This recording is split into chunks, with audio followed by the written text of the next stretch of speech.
What's going on, everybody? Back with another video for the controller series I've been doing. For those of you who haven't seen my videos before, welcome. But also definitely check out the aim versus Scuf video I've done before you watch this, because there'll be some information missing, but that's intentional because I've gone over a lot of stuff between aim versus Scuf. So I won't be dwelling on it too long here. I've already kind of given my opinions. What I will be doing though is going over those opinions and in fact changing some of those opinions based on some of the experiences I've had. So let's hop into it.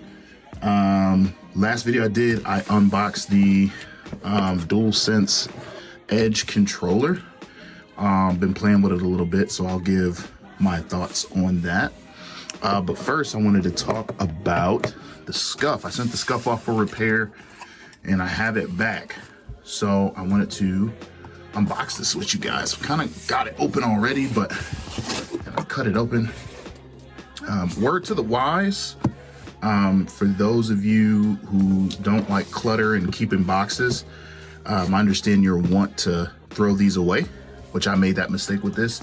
You're gonna want to keep those boxes. It's super important because your controller will have an issue. It's inevitable, which I'll go over here in a second. But once they do, sending it back in the original box is gonna be good. So keep your boxes. Do not throw your boxes away. Let's get right into this. Get this off of here. First and foremost, hey, would you look at that? So this is funny, because on the last video I did, I spoke on how the other controller companies don't have a carrying case included. The aim is just sitting here kind of lonely. PlayStation has their carrying case, and it has all the attachments inside. It's got your thumbsticks, your additional paddles, space for the controller itself, and then space right here up top for the cable. I want to see how this compares, because we had an additional cable. This goes into warranty information. This will be good in a couple minutes. I'll get into that. We'll go over that together. And this just looks like a guide. Opening this up. Now that's dope. That's dope right there. That lets me know they put a lot of care into this. I know we talk a lot of trash on Scuf, rightfully so, with all the stick drift, which is the issue I was having. But they did send us some goodies. So what does it look like? These look like thumbsticks. They actually asked me to just send the controller in by itself, so I'm really surprised that they sent me thumbsticks. These aren't the cheap looking thumbsticks, no offense to aim, but aim, they're just the top parts. These are the whole cones. So I'm sure these cost more to make, and they sent me all new ones. So I'm really surprised that they wouldn't use that opportunity to try to sell some back to me. They actually just gave me them. So that's nice to know. Both aim and Scuf, when you get those back, they will send you extras because you will go through thumbsticks. It just happens. If you got a pro controller and you're gaming a lot, you'll go through them pretty quick. These seem to last a little bit longer though than the aim ones. I've already been through about 3 sets of the aim ones. So boom, back in its original glory. I'm gonna hang on to this just because when I need to send it off again, which I will probably, I'll need that. They didn't send extra paddles, but that actually makes sense because the paddles, I would be shocked if the paddles actually broke. But yeah, all right, so that's what we got. We got the Scuf back in its glory, and we're gonna talk about it. So let's get into these controllers, man. I have 3 pro controllers, probably because I'm insane, but with having to have some backups, had to make some purchases and was just curious. So first and foremost, we got to review the DualSense Edge. It's one of the ones we haven't talked about in depth yet. So first and foremost, price range, right? When I bought all of these originally, this guy was $264, making it the most expensive. And I did use a code to purchase this. The aim was $225. And again, I used a code to purchase this as well. And then for the DualSense Edge, this was $216. No code for this, just got it straight off Amazon. So that's what you're looking at price-wise, with the exception of Scuf being like exceptionally more. And I think you're just buying the name at that point, because from what I'm about to get into now, this controller, although in my first review I had said seems like this was well put together, having the immediate stick drift and how bad the stick drift was, insane. For this to be the most expensive and this to have the worst problems, insane. This was unusable. As far as stick drift goes, this had stick drift. When I sent it in for repair, they cleaned it up and it went away, but it was a minute amount of stick drift. The reason why I sent this back in is because the white part here that holds the thumbsticks, this had broke. I was moving some stuff around and it had got caught, and both of these, actually, one was cracked and then one broke completely. So when I sent it in, they cleaned it up for me. No stick drift, anything like that. I'm gonna test this, but I know this isn't gonna have stick drift now, but the question is, how much longer until it happens again? And I'll keep you guys updated on that. This, I'm not too concerned about the stick drift, because we talked about the fact that these thumbsticks are removable. And because of that, I won't send this in for repair. I'll just use, I'll go to Amazon and purchase the sticks. This plate releases. We've talked about this on the back. There we go. These are removable. Those units right there, I can just take those out and replace them. So that brings me kind of to my next point with the repairs. Let's talk about it, because whereas this is going to be a quick repair for stick drift, what happens with Scuf and AIM is you have to send these in. It's a little costly because the shipping is going to cost you, depending on where you live. Like, it cost me about $23 each way. Although that doesn't seem bad, it adds up, especially if you do it quite a bit. So what's nice about the DualSense is I'm able to replace my own parts. Not only will Amazon ship that, I think shipping gets out here like 2 days. I have Prime, so a day or two, and for cheaper. I think as far as repairs, that's going to be better. Now, if you have a serious repair, I'm sure it's going to be the same or similar to how these work, to where I'm going to have to pay for shipping. But because of how this is designed, the costs can be kept lower, because the parts that are prone to failure, like thumbsticks, are interchangeable. If something happens with the motherboard with this, or something more serious, I don't know, maybe a button stops working or something like that, you're definitely gonna have to send it in.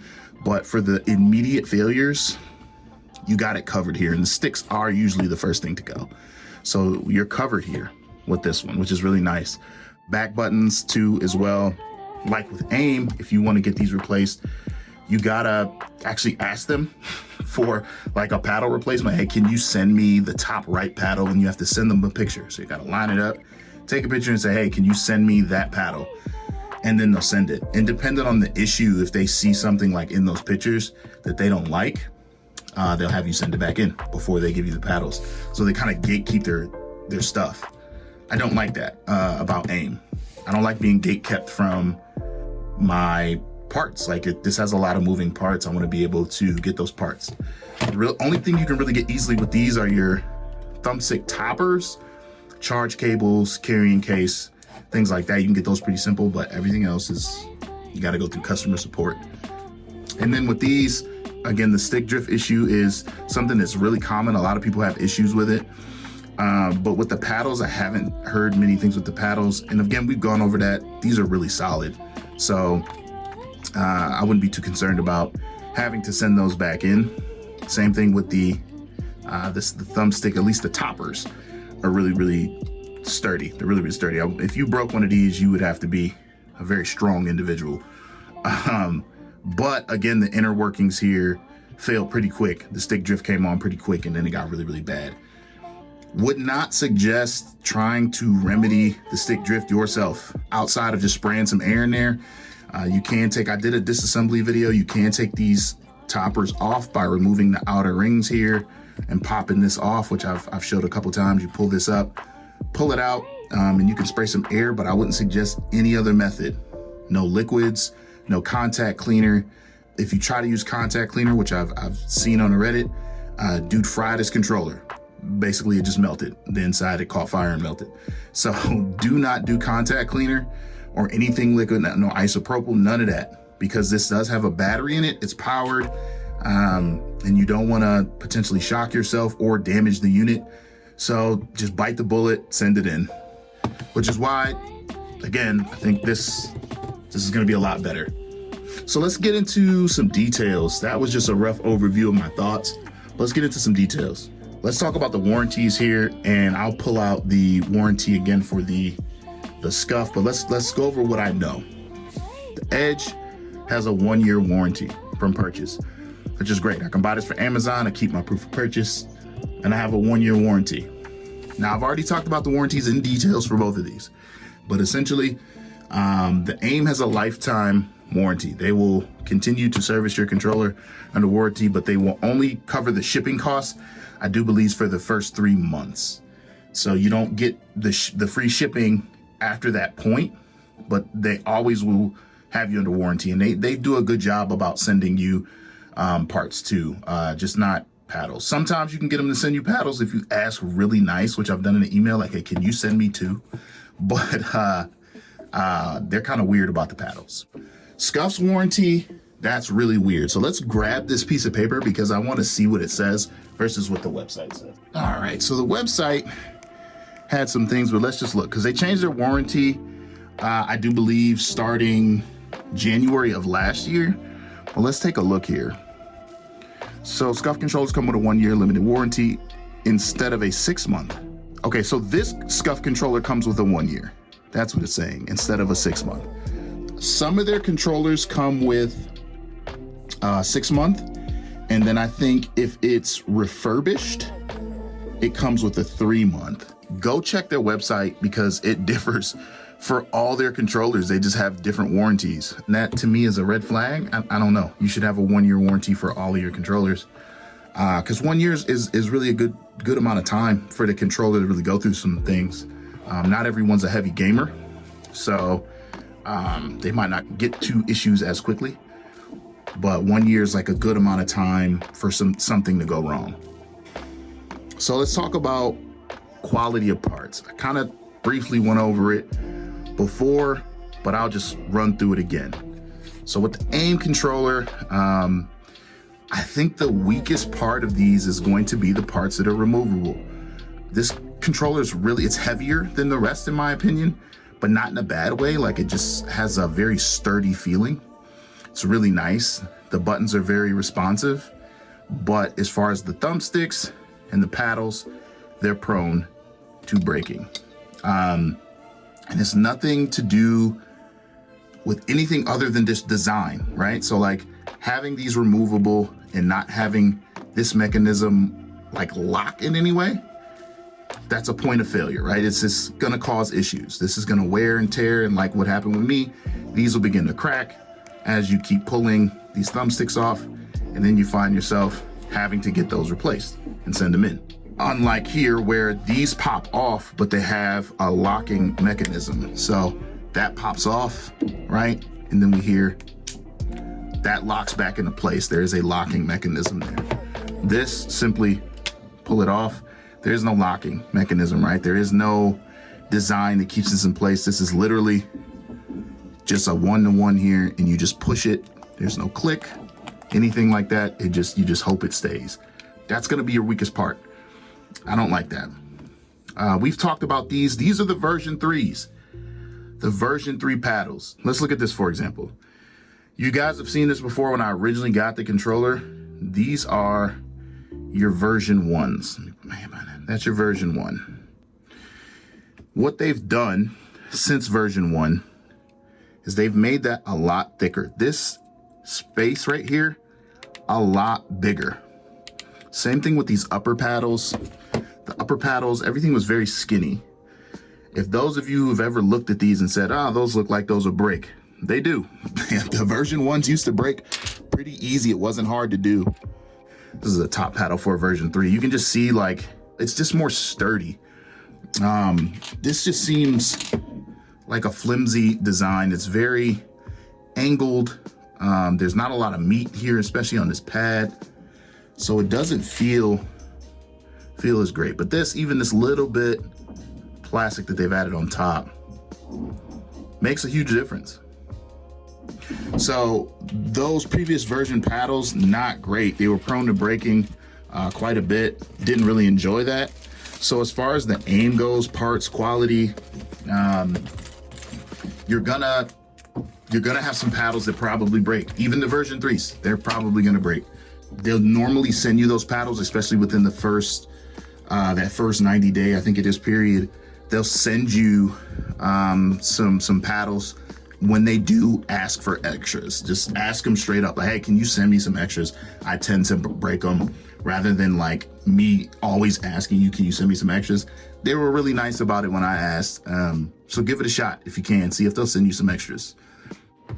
As far as this, I haven't had this one fail yet, but just as I've said multiple times, you can buy these parts very easy online. So as far as the quality of these parts and getting them replaced, quality is great. This rubber on here feels great.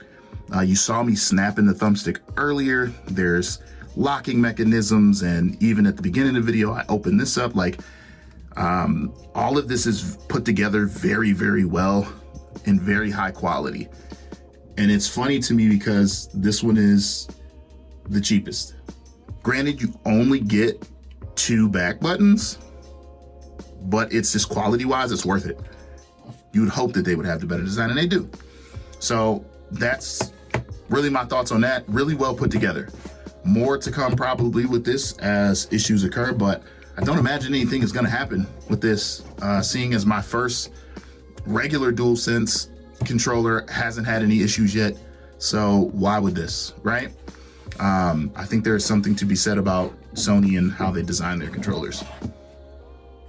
As far as this goes, as far as parts, I haven't had any issues with the attachable parts. No issues with the paddles. These paddles haven't broke, they haven't warped, they haven't mispressed, anything like that. Like, these have been awesome.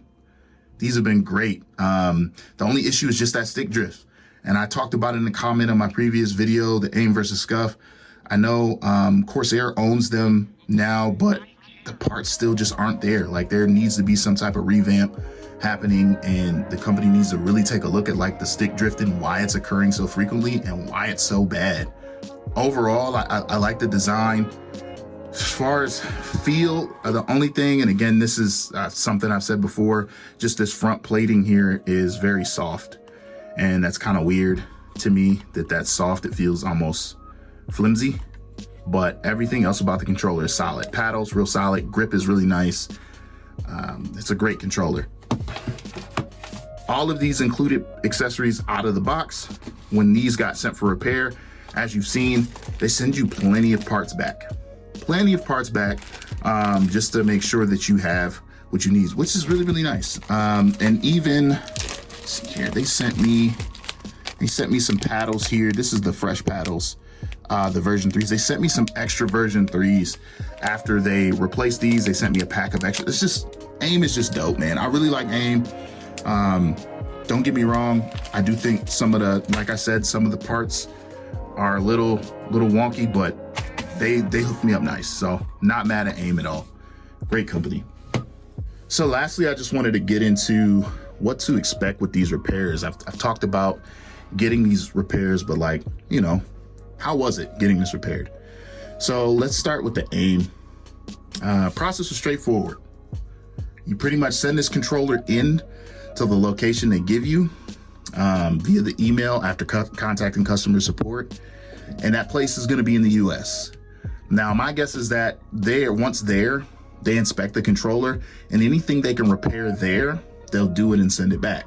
So if it's something quick, like my sticks, when my back buttons here, these little guys, when I needed to get those replaced, that was really quick. When they wanted to just take a look at it the first time, everything looked good, they sent it right back.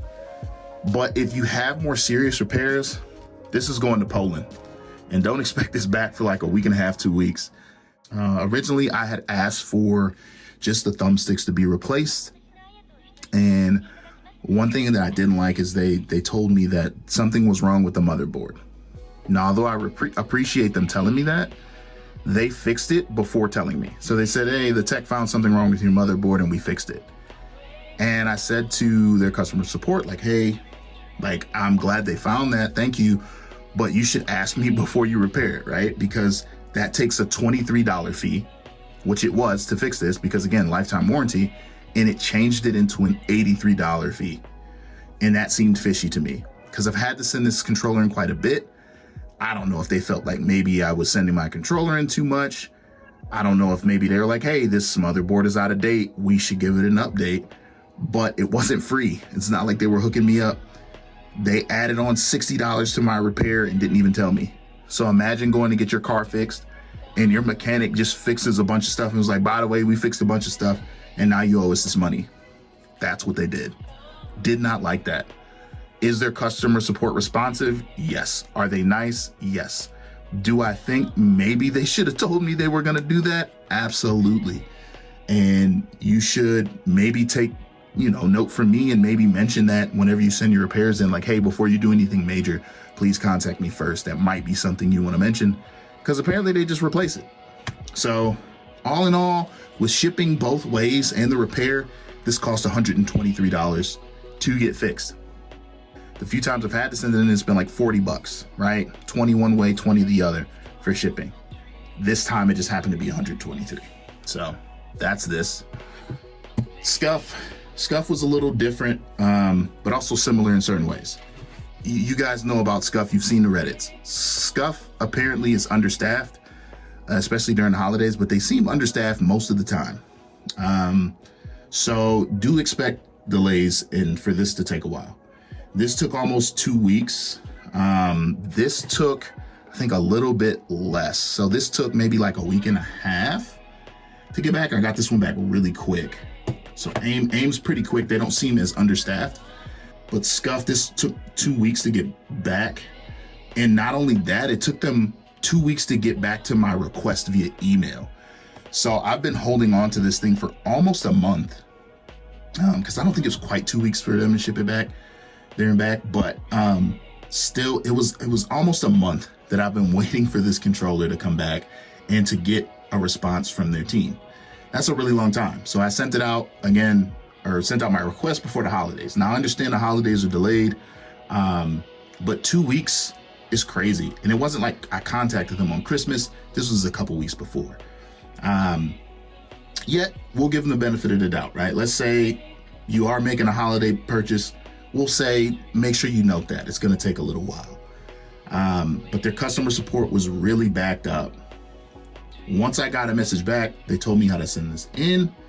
And then they told me what the fee was going to be. On their website, they break down what types of repairs that you're going to pay. And it's like two options. You're either going to pay this amount or this amount.